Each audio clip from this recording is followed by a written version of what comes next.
नमस्कार, सुबह सुबह देख रहे हैं आप। आपके साथ मैं हूं चांदनी धवन। और चलिए खबरों की शुरुआत करते हैं। सीएम योगी आदित्यनाथ ने वीडियो कॉन्फ्रेंसिंग के जरिए मंडल जिला स्तरीय अधिकारियों को जरूरी दिशा निर्देश दिए हैं। सीएम योगी ने कहा है कि टेस्ट हो या टीकाकरण, उत्तर प्रदेश देश में शीर्ष स्थान पर है।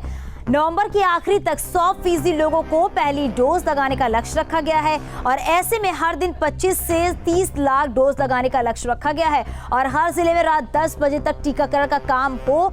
इसके साथ ही डीएम और सीएमओ की जवाबदेही भी तय हो। इसके अलावा सीएम ने पंचकोसी, 14 कोसी परिक्रमा और धान क्रय केंद्रों को लेकर निर्देशित देते हुए कहा है कि 48 घंटे में क्रय केंद्रों को एक्टिव किया जाए। ठंड के सीजन को देखते हुए रैन बसेरों की व्यवस्था दुरुस्त करने और गौवंश को ठंड से बचाने के प्रबंध करने को भी कहा गया है। वहीं सीएम योगी ने कहा कि प्रदेश में डीएपी खाद की पर्याप्त उपलब्धता है, सुनिश्चित करें कि डीएपी की कालाबाजारी ना हो। इसके अलावा सीएम योगी ने छठ महापर्व को लेकर 10 नवंबर को डीएम ने सार्वजनिक अवकाश की घोषणा करने को कहा है। तो सीएम योगी के निर्देश, आपको बता दें, किसानों की सुविधाओं का खासतौर पर ध्यान रखा जाए।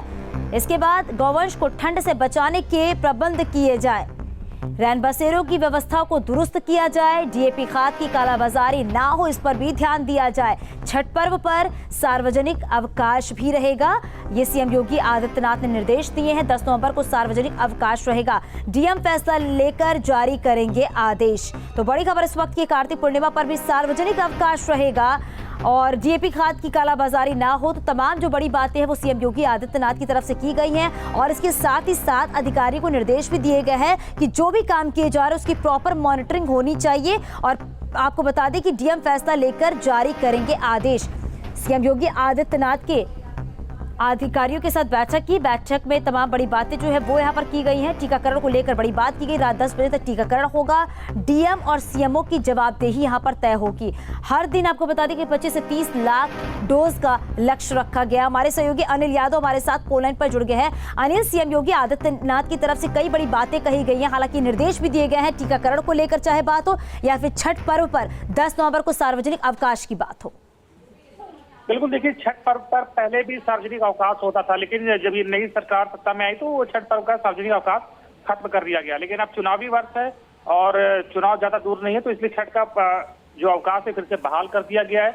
इसके साथ ही मुख्यमंत्री ने कहा है कि 1 नवंबर तक यूपी की जो 15 करोड़ की आबादी है उसमें सबको कम से कम पहली डोज लग जाए। तो 9.95 करोड़ लोगों को फर्स्ट डोज लग चुकी है और अभी भी 4.25 करोड़ लोगों को पहली डोज लगना बाकी है। तो मुख्यमंत्री ने लक्ष्य रखा है कि नवंबर तक 100% जो 15 करोड़ लोग हैं उनको पहली डोज लग जाए।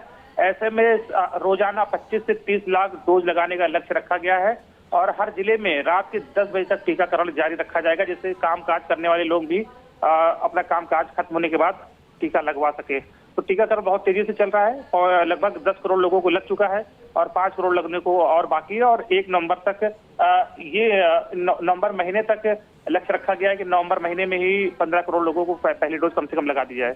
अनिल, क्योंकि ये भी बात कही गई है कि हर दिन 25 से 30 लाख लोगों को ये पहली डोज लगनी चाहिए और अगर कुछ लापरवाही होती तो इसकी जवाबदेही भी तय होगी डीएम और सीएमओ की तरफ से। बिल्कुल, डीएम और सीएमओ को इसको निर्देशित किया गया है कि वो इस पर निगाह रखे और कोई लापरवाही ना होने पाए, क्योंकि नवंबर महीने में हर हाल में 15 करोड़ लोगों को वैक्सीन की पहली डोज कम से कम लग जाए, क्योंकि 15 करोड़ के बाद की जो आबादी है वो 18 साल से कम के लोगों की है, जो उसमें नाबालिग लोग हैं। तो उनको तभी लगेगी जब केंद्र सरकार से कोई वैक्सीन अप्रूव हो जाएगी। लेकिन 15 करोड़ की आबादी जो 18 साल से ऊपर है उसको 100% टीका लग जाए नवंबर महीने में। इसके लिए मुख्यमंत्री ने निर्देश दिए हैं। बिल्कुल अनिल, और ये भी समझा जा सकता है कि किस तरीके से टीकाकरण की जो प्रक्रिया वो तेज कर दी गई है और 100% तक जो पहली डोज है वो लग जानी चाहिए और इसीलिए ये निर्देशित किया गया है। डीएम और सीएमओ की जवाबदेही भी तय होनी चाहिए। बहुत शुक्रिया इस पूरी जानकारी के लिए अनिल।